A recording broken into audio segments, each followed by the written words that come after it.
Hey there everyone, and welcome to The Mindful Musician. If this is your first time here, I'm happy to let you know that this is the channel where we explore the strategies and tools that help us become more aware of our inner world as musicians and constantly evolve into the best version of ourselves.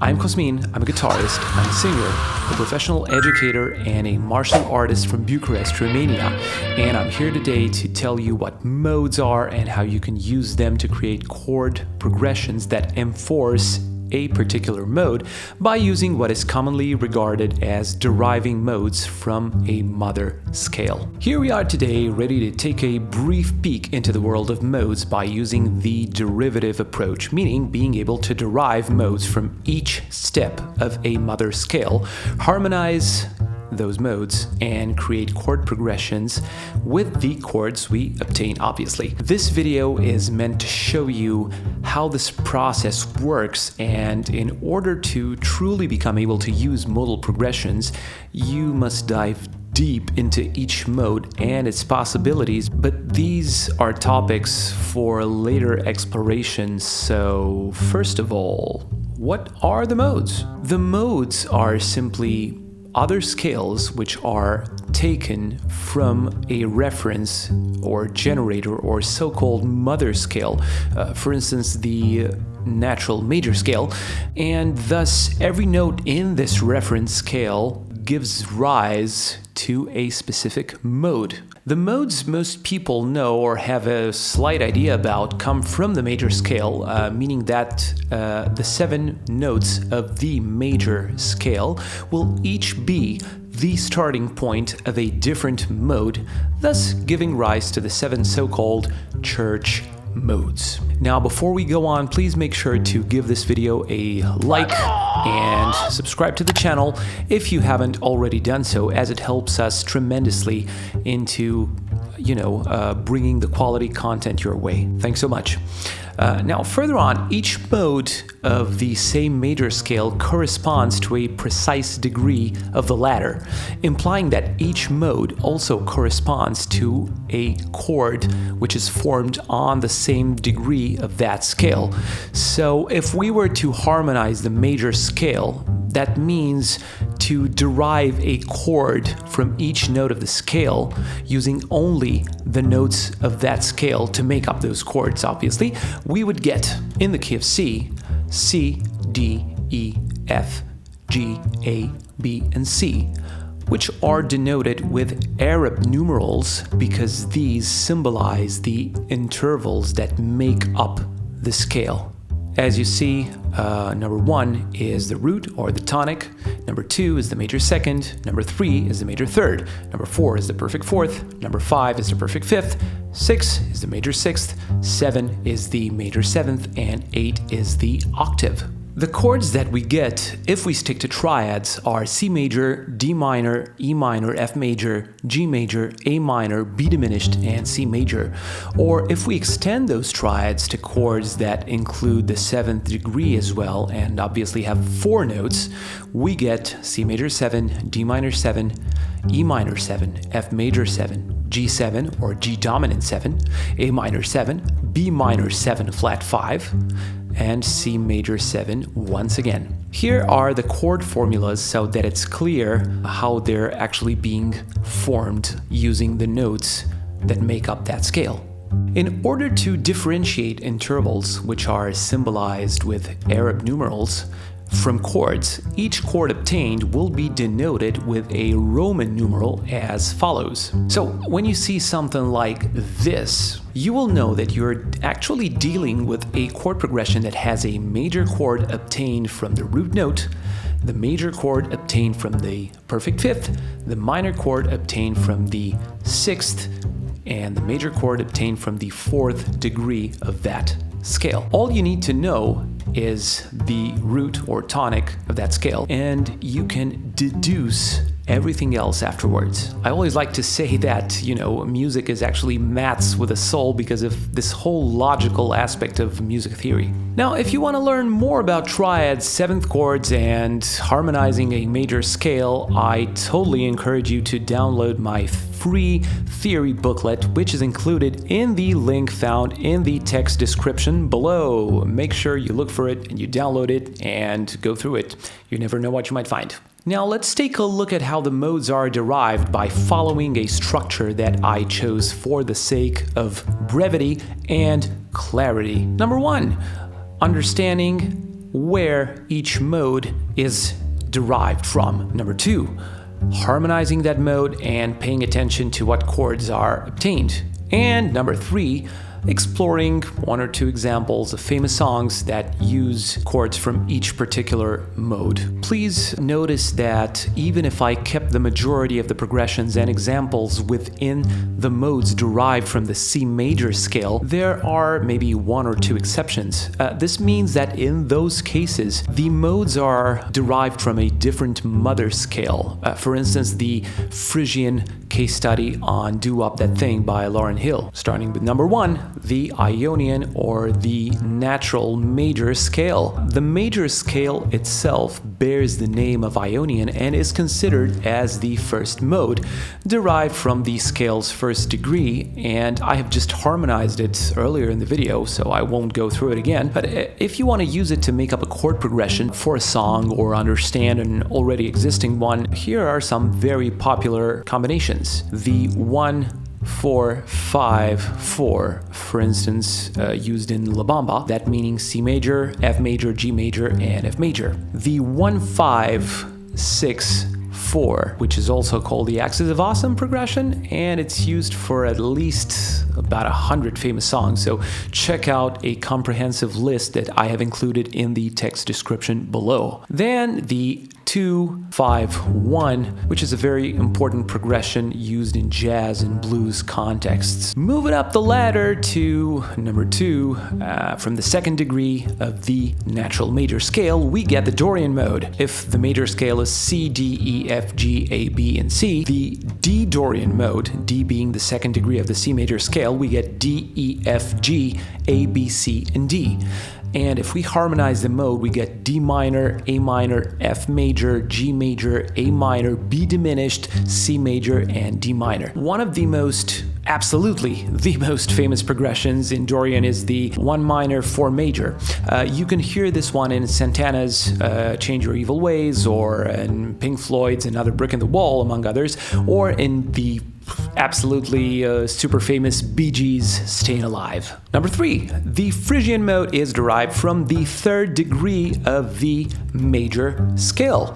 In the case of the C major scale, that is again C, D, E, F, G, A, B, C. Looking at the third degree, we have E, and thus E Phrygian. That means E, F, G, A, B, C, D, and E, with the chords being E minor, F major, G major, A minor, B diminished, C major, D minor, and E minor. Now, before going on with anything else about the Phrygian mode, I would like to take a moment to differentiate between the Phrygian and the Phrygian dominant. Pay attention not to confuse the Phrygian with the Phrygian dominant, which is different because of having a major third instead of the flat third in the Phrygian. So Phrygian dominant is a major mode, while Phrygian is a minor mode. One Phrygian progression that I found in a famous song was the one used in the chorus of Do Wop That Thing by Lauryn Hill of Fugees fame, which uses A minor and G minor. That means the 1 minor and 7 minor in a Phrygian. Notice how both chords are minor, that being the proof that we are dealing with a Phrygian and not with a Phrygian dominant. So let's take a look at how this actually happens.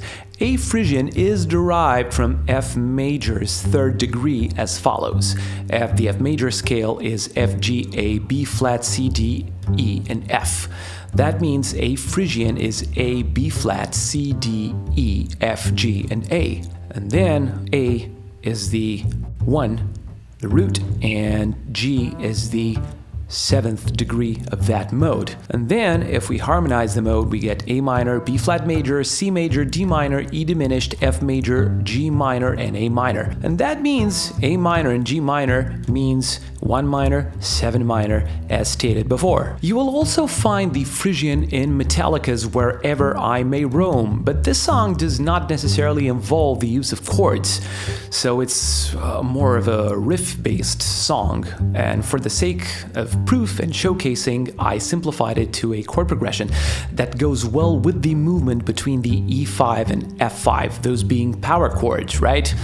They're only being made up of the tonic and the fifth, or maybe sometimes the octave, but that being a movement from the 1 minor to the 2 major normally, this wouldn't be enough to tell us the difference. Power chords do not have thirds that actually tell us whether that chord is a major chord or a minor chord. But we also have the main theme of the song, which uses the G instead of the G sharp, which would have made this into the Phrygian dominant, thus turning E minor into E major. And that progression would have been 1 major, 2 major. That's obviously a Phrygian dominant progression versus the 1 minor, 2 major, which is a Phrygian progression. Moving on, number 4. From the 4th degree of the major scale, we derive the Lydian mode.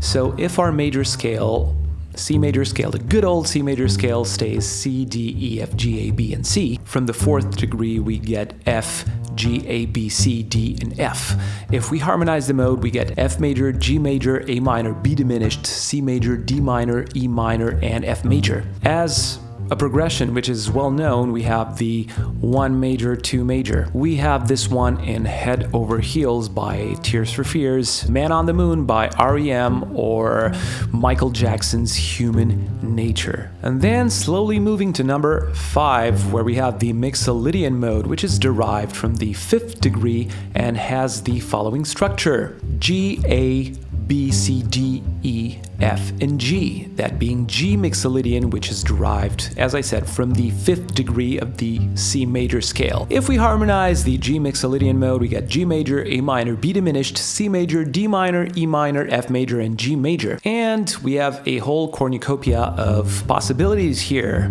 We have, for instance, the 1 major, 5 minor, 2 minor, which is present in Coldplay's Clocks. Then we have the progression in Bittersweet Symphony by The Verve, which goes 1 major, 5 minor, 7 major, and 4 major. And then we have a really famous one, which we have in Hey Jude by the Beatles, It's a Long Way to the Top If You Want to Rock and Roll by AC/DC, or in Sweet Child of Mine by Guns N' Roses. And it goes 1 major, 7 major, 4 major, 1 major. Number 6, Aeolian, or the natural minor mode, which is the one derived from the 6th degree of the natural major scale. So if we have C, D, E, F, G, A, B, and C, which is the C major scale that we have operated with before, from the 6th degree we get A, B, C, D, E, F, G, and A. And if we harmonize the mode, we have A minor, B diminished, C major, D minor, E minor, F major, G major, and A minor. Now, the number of songs which is written in the Aeolian or natural minor mode is pretty staggering, but here are a few very popular chord progressions and the songs that use them. All Along the Watchtower, which was written by Bob Dylan but made popular by Jimi Hendrix, that goes 7 major, 1 minor, 7 major, 6 major. Then we have Californication by the Red Hot Chili Peppers, which goes 1 and major 6. Losing My Religion by REM, which is 1 minor, 5 minor. Ain't No Sunshine by Bill Withers, which goes 1 minor, 5 minor, 4 minor, 1 minor. And finally, we can look at Jolene by Dolly Parton, which goes 1 minor, 3 major, 7 major, 1 minor, 7 major, 1 minor, at least in the verse progression. And finally, the Ugly Duckling, the Locrian mode, which nobody likes to use. This one is derived from the 7th degree of the natural major scale, and in our situation, B Locrian, which is derived from the 7th degree of the C major scale, goes B, C, D, E, F, G, A, B. And harmonized, B diminished, C major, D minor, E minor, F major, G major, A minor, B diminished. The only song that everybody on the internet talks about being written in Locrian is Björk's Army of Me, which has only one chord, which is the 1 diminished. I don't know another, so if you guys know another, please post that particular Locrian song in the comment section below, because I would be really curious to find out about another one. Now, here's some stuff that you want to pay attention to. A lot of folks, myself included, used to think about the modes as positions on the neck of the guitar, completely disregarding their actual sound. Big mistake. I remember myself playing, for instance, the F Lydian mode up and down the neck and having no clue what to actually do with it. If you are doing this, please stop, because you're only wasting your time and energy. The first and most important thing is become able to recognize modes just by listening to them being played. Since we are dealing with chords in the case of the derivative approach, what you should aim for is to slowly become able to. Always keep in mind what is the home base for each mode. That means the chord that is obtained from the root of that particular mode and towards which the progression tends to resolve. As stated before, a sort of a home base of that progression, if you will. Remember the most popular chord progressions and become able to spot them or their variations. Explore your own compositions based on these chord progressions in as many keys as possible. For instance, if you want to explore the A Dorian mode based on the 1 minor 4 major progression, might be you want to